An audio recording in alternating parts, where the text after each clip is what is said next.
Nini everyone, welcome back to Witchy Words with Zabora. I'm your host, Zabora. Today's witchy word, or should I say witchy words, is unverified personal gnosis, a UPG. Now you may or may not have heard this term before, but that's what these videos are.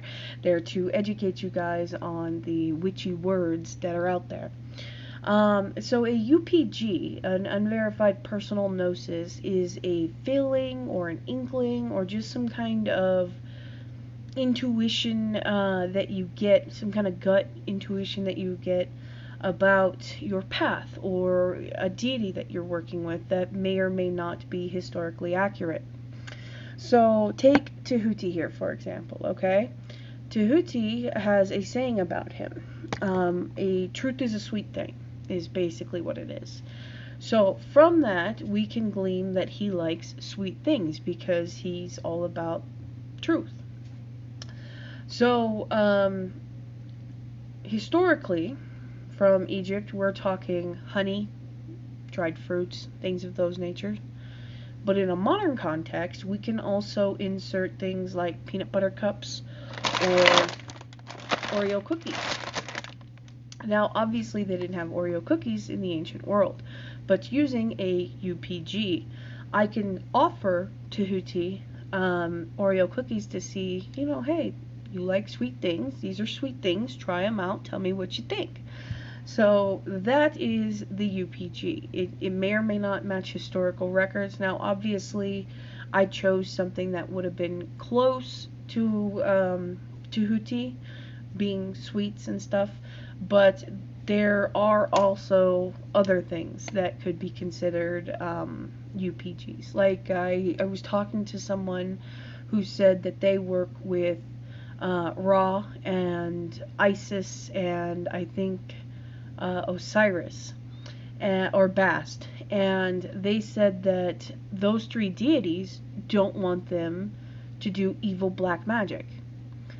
And I was like, okay, well that's not historically correct. That kind of feels more like your own interpretation and kind of lack of knowledge on the subject, because those three deities, I know two of them that did fuck around, with the darker stuff.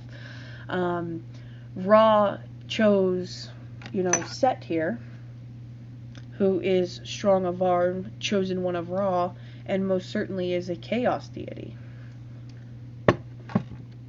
He is definitely one of the darker aspects of the Egyptian pantheon. So that would be their UPG, that the negative workings, Isfet and things of that nature, are not for them to be working with. Now, this may of course change when they kind of grow up a little bit within the faith and realize what exactly the Egyptians were, because, hey, the Egyptians were human. You have to let them be human. They did curse. There were many instances of kings doing this. King Tut had sandals with a Nubian and a Libyan imprinted on the sandals, so that when he was walking on them, he was literally stepping on his enemies. That is a curse. That is most certainly what I would designate a curse against the enemies of Egypt. So, historically speaking, it would not have been accurate, but this was a feeling that they had, and that's totally fine.